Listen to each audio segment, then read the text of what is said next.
네, 안녕하세요. 토무룩입니다. 제가 채널을 만들고 얼마 지나지 않아서 F30 320D에 대해서 한번 리뷰를 한 적이 있어요. 근데 당시에는 채널을 시작한 지 얼마 되지 않았고 이 오디오 같은 것도 뭐 별로 안 좋았고 조명도 없었고 여러 가지 면에서 좀 부족한 것들이 많아서 언젠가 다시 한번 이 320D라는 차에 대해서 이야기를 해보겠다 생각을 하고 있었는데요. 이제 어느 정도 오디오도 갖췄고 조명도 있고 해서 다시 한번 320D라는 차에 대해서 한번 말씀을 좀 드려보려고 해요. 제가 이 차를 2017년도 12월에 샀습니다. 지금 2019년도 12월이니까 벌써 2년이라는 세월이 흘렀는데요. 시간 참 빠르죠. 신차를 구매했을 때 느꼈던 그런 설레임들이 아직 가슴속에 남아있는데 벌써 저도 그렇고 이 차도 그렇고 나이를 벌써 2년 2살을 먹었습니다. 어찌 보면은 너무 빨리 지나가는 게 아닌가 이런 생각도 들고요. 어쨌든 간에 그 사이에 G20이라는 신차가 나왔고 제 차는 어느덧 구형이 되어버렸어요. 하지만 이 차는 저에게 아직도 만족감을 많이 주고 있어요. 나름대로 재밌게 타고 있고요. 만족스럽게 타고 있습니다. 물론 그 장점도 있고 단점도 있습니다. 지금부터 두 편에 걸쳐서 이 장단점에 대해서 말씀드려 보려고 해요. 먼저 좀 매도 먼저 낳는 게 덜 아프잖아요. 그래서 단점부터 좀 얘기해 보려고 합니다. 장점은 다음 편으로 넘기고요.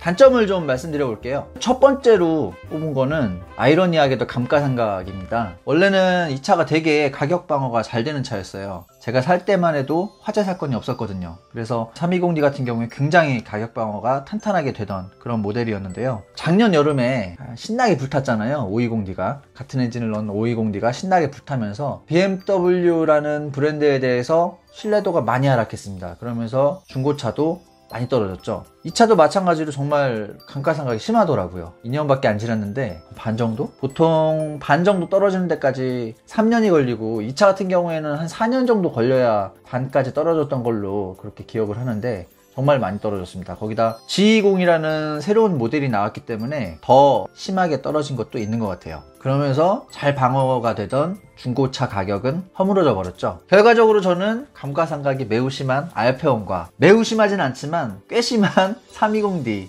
F30을 가진 오너가 되어버렸습니다. 두 번째로 잦은 공기압 체크 메시지가 들어온다는 점입니다. 뭐 제가 한 달에 한 번씩 메시지 때문에 서비스 센터를 왔다 갔다 한 것 같아요. 다행히 집 근처에 서비스 센터가 하나 있어가지고 크게 불편하진 않았지만 그렇지 않았다면 되게 불편했을 것 같아요. 나중에 알고 보니까 새로운 시스템이 도입되면서 기압이 바뀌면은 그렇게 타이어 경보등이 뜬다고 하더라고요. 굉장히 예민한 센서가 달려있는 거죠. 최근에 나온 차들이 다 비슷한 현상을 보인다고 하는데 그것까지는 제가 잘 모르겠습니다. 이 불이 들어오면은 굳이 센터까지 갈 필요 없이 초기화 한번 시킨 다음에 살펴보면 된다 그러더라고요. 그래서 만약에 계속적인 그런 경고등이 들어온다면은 뭔가 타이어에 이상이 생긴 거니까 센터를 들어가야 되겠지만 그게 아니라면 그냥 타도 괜찮다고 하네요. 어쨌든 간에 경고등이 계속 들어온다는 거는 신경 쓰이는 일이죠. 세 번째로는 한 템포 느린 블루투스입니다.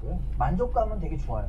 그립감이나 두께나 사실 노래 들을 때는 뭐 상관이 없죠. 노래는 그냥 오디오만 나오는 거니까 템포가 느리건 말건 상관이 없는데 영상을 볼 때 이게 한 템포 늦춰서 이렇게 소리가 나와요. 물론 이제 운전하면서 영상을 보면 안 되겠죠. 근데 저 같은 경우에는 애들을 태우고 다니니까 이 아이들이 아이패드 같은 걸 이용해서 유튜브를 보는데 유튜브를 틀어주면은 오디오가 블루투스랑 연동이 돼서 나오잖아요. 이렇게 되면은 한 템포가 늦게 나오니까 이게 문제가 생기는 거죠. 이게 제가 스포티지 R을 회사차라서 가끔 타는데 거기는 안 그래요. 그 차는 싱크가 제대로 맞거든요. 그럼 이거는 그 스포티지 R보다 여기에 더 안 좋은 블루투스가 들어갔다는 거잖아요. 이런 부분을 좀 개선을 해줬으면 어땠을까. 제 차가 마지막 차인데도 이런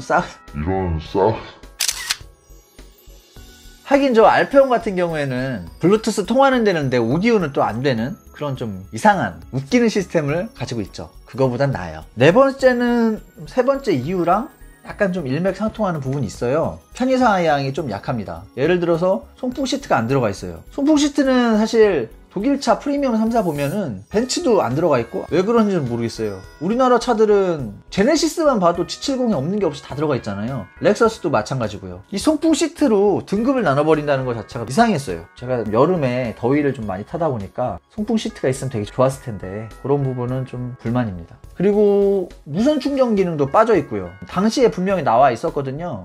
그 기술이. 근데 첫 차가 2012년도에 나온 거지 않습니까? 그래도 보통은 마지막 차에 이런 기능 다 넣어주잖아요. 첫 차가 마지막 차인데 안 들어가 있어요. 이 부분은 좀 아쉽고요. 오디오도 음질도 별로 안 좋아요. 뭐 이건 유명하잖아요. BMW 오디오가 이상한 거는. M 시리즈 가야지 이제 좋은 오디오를 탑재해주는. 옵션이 이렇게 참. 다섯 번째로 스티어링 휠 디자인이 완전 왜 이렇게 디자인을 해놨을까요? 이 부분은 정말 띄어다가 버리고 M 스티어링을 갖다 달아놓고 싶어요. 최근 나온 G20 같은 경우에는 기본형에도 아주 스타일 괜찮은 스티어링 휠을 넣어놨더라고요. 이 차 같은 경우에는 스티어링 휠이 디자인이 안 좋습니다. 근데 또 의외인 거는 막상 잡아보면 또 그립감 같은 건 괜찮아요. 디자인이 구려서 그렇지. 어쨌든 간에 이 디자인을 좀 가려보고자 저는 항상 커버를 씌우고 다닙니다. 이 밖에도 뒷자리가 좀 좁다거나 여러 가지 좀 이유가 있어요. 근데 생각해보면은 이 차가 처음 등장한 게 2012년도잖아요. 제가 샀을 때만 해도 몇 년이야? 2017년이니까 5년 이상 지났던 차니까 어찌 보면은 뭐 감수하고 산 측면도 있어요. 그만큼 구매할 때 할인도 받았으니까요.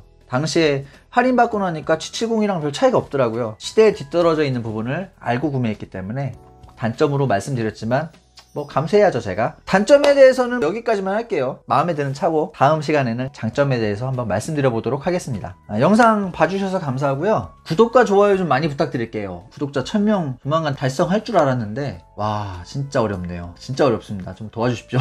감사합니다.